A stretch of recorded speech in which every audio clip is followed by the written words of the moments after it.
Hello friends, in our previous videos we have seen different sensory disabilities.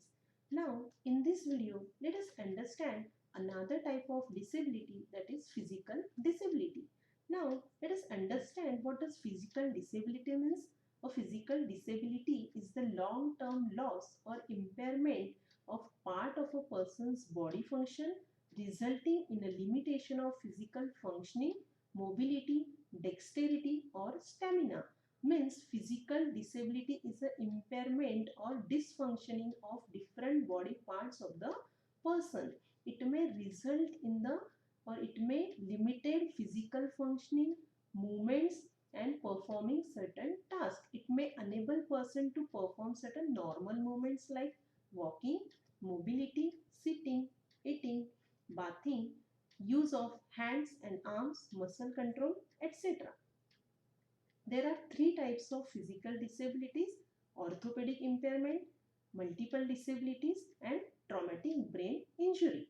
So, multiple disabilities with the physical disability, some other disabilities also present there. In traumatic brain injury, physical disability may result from the traumatic brain injury.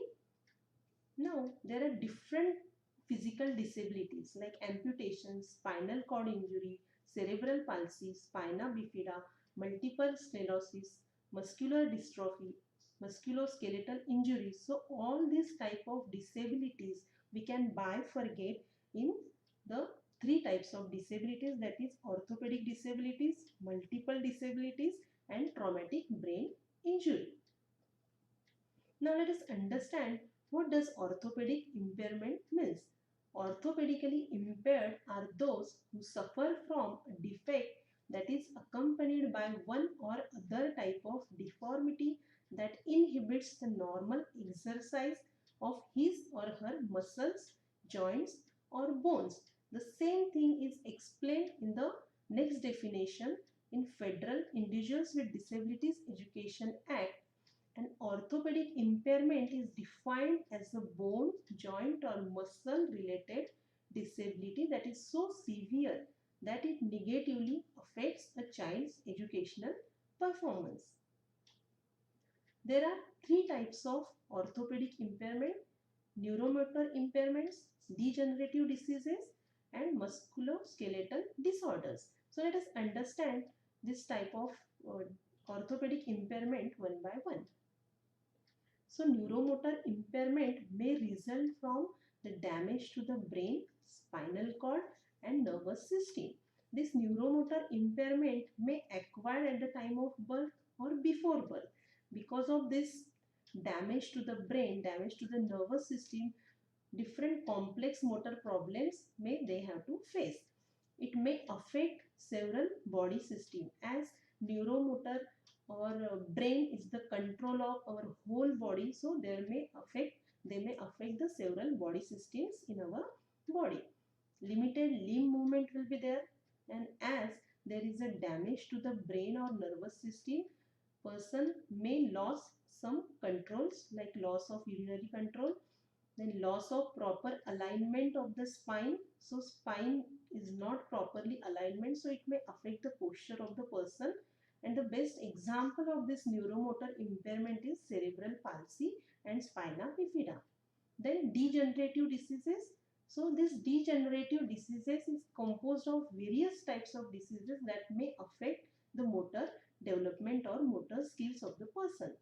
This disorder is characterized by progressively worsening structure or function of a body tissue. Means slowly the body tissue gets worsening. Then the best example of this degenerative diseases is muscular dystrophy. It is a group of inherited diseases characterized by progressive muscle weakness which degenerates muscle fibers. Then musculoskeletal disorders. It is composed of various musculoskeletal disorders. As we know, our musculoskeletal system is made up of our bones, muscles, then tendons. So it is composed of various musculoskeletal disorders. It restricts our physical abilities. We are unable to do the normal physical functioning. The best example of this musculoskeletal disorder is limb deficiency and juvenile rheumatoid arthritis. Now, there are different causes of orthopedic impairment like hereditary causes, congenital causes, and some environmental causes or acquired causes. So, hereditary causes, this anomaly passes down from generation to generation. Maybe some hereditary problems are there in their genes or inherent gene mechanism. Then congenital causes, these defects are those that are present from the birth. So there are many reasons behind this. Maybe some infection will be there, some nutritional deficiency will be there, exposure to the x-rays, then maternal malnourishment, etc. Then acquired causes or environmental causes, maybe birth injury, some accidents, nutritional deficiency, etc. Now, in our class, we are having different students. So, how to identify these orthopedic impaired students? So, there are some symptoms of them. Then, poor motor control or coordination. Their motor skills are very poor. They walk awkwardly or with a limp. Pain during physical exercise. When there is a physical class or PT, these students may face some problems or their legs are paining. Then difficulty in picking, holding and putting some things at proper place. Then they move in a shaky fashion. They fall frequently as they lost their control. Then deformity in fingers, legs, hands, spine and neck. Then frequent pains in joint. Difficulty in sitting, walking and standing. Then jerky movements while walking. Then amputated limbs. What are the needs of orthopedic impaired child? So some tools and some equipments are needed for this child. So they need wheelchairs, crutches, braces and handrails. There should be a proper physical space provided to such type of students so that they can roam in the classes. Then they should be provided with the slant board that sits on his desk so that they don't want to move from here to there. Then some specialized exercise equipments also should be there. Then their sitting arrangement should be proper, like there should be books fixed on their lap boards. Then page turner will be there. Then they should be provided with the thick pens and pen holder for reading and writing purpose. Then teachers should organize activities, different activities which this orthopedic impaired child can perform, like sports, painting and drawing. Teacher must ascertain that the limb or braces provided to the child is functional and appropriate for effective use. Teacher should organize cooperative learning atmosphere in the classroom to minimize the social problems created by normal students. So as in this orthopedic impaired child are sitting with the normal students, they are normal like normal students, only some body parts are dysfunctioning.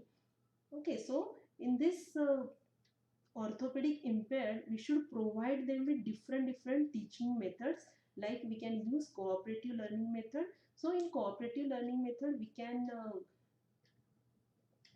provide them with certain group, and in that group with that orthopedic impaired child, some normal students should be there so that we can avoid the problems which are created by the normal students.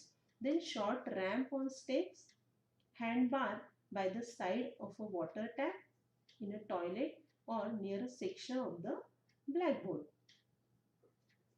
Then removal of the desk to make room for the wheelchair to move. Modification of furniture to provide for the comfort of the child with braces.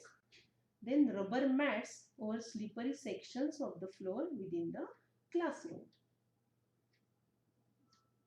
Then we have to provide different facilities for this orthopedic impaired child.